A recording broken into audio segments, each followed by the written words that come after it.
জ্বলছে মধ্যপ্রাচ্য, ভয়াবহ চাপে টালমাটাল বৈশ্বিক জ্বালানি বাজার। ইরানের উপর যুক্তরাষ্ট্র ও ইসরায়েলের হামলা এবং পরবর্তীতে দেশটির সর্বোচ্চ নেতা খামেনিকে হত্যা। জবাবে ইরানের প্রতিশোধ। ফলাফল বিশ্বের সবচেয়ে গুরুত্বপূর্ণ জ্বালানি সরবরাহের চ্যানেলগুলোর অচল অবস্থা।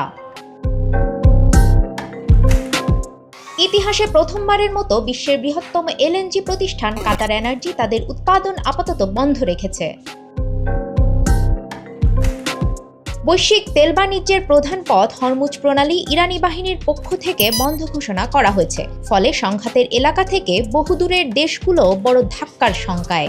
বর্তমানে বিশ্বের প্রায় 20% তেল ও এলএনজি সরবরাহ আটকে পড়েছে, কারণ শত শত জাহাজ হরমুজ প্রণালীর বাইরে নোঙর করে অপেক্ষা করছে। সোমবার ইরানি ড্রোন কাতারের রাস লাফান ও মোসাইদ ইন্ডাস্ট্রিয়াল সিটিতে হামলা চালায়।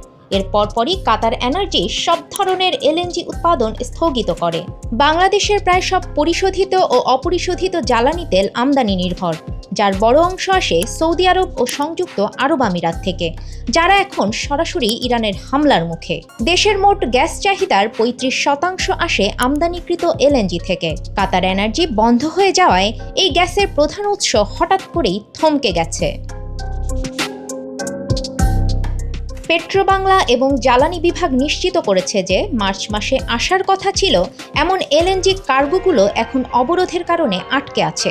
বিদ্যুৎ কেন্দ্রগুলোতে গ্যাস সরবরাহ দিনে 250 মিলিয়ন কিউবিক পর্যন্ত কমার আশঙ্কা করা হচ্ছে। এরপরও বিশেষজ্ঞরা সতর্ক করছেন সম্ভাব্য 1400 থেকে 1800 মেগাওয়াট বিদ্যুৎ ঘাটতি দেখা দিতে পারে। বিশ্লেষকদের মতে প্রতি ব্যারেল তেলের দাম $5 বাড়লে বাংলাদেশের বার্ষিক আমদানি ব্যয় $400 থেকে $500 মিলিয়ন পর্যন্ত বৃদ্ধি পায়। দেশের অর্থনীতির মেরুদণ্ড তৈরি পোশাক খাত বড় চাপের মুখে পড়ার আশঙ্কা। আগামী মাস বৈশ্বিক অবস্থার প্রেক্ষিতে অত্যন্ত গুরুত্বপূর্ণ। মার্কিন প্রেসিডেন্ট ডোনাল্ড ট্রাম্প ইঙ্গিত দিয়েছেন সামরিক অভিযান অন্তত 1 মাস চলতে পারে, অর্থাৎ দীর্ঘস্থায়ী হতে পারে জ্বালানি সংকট।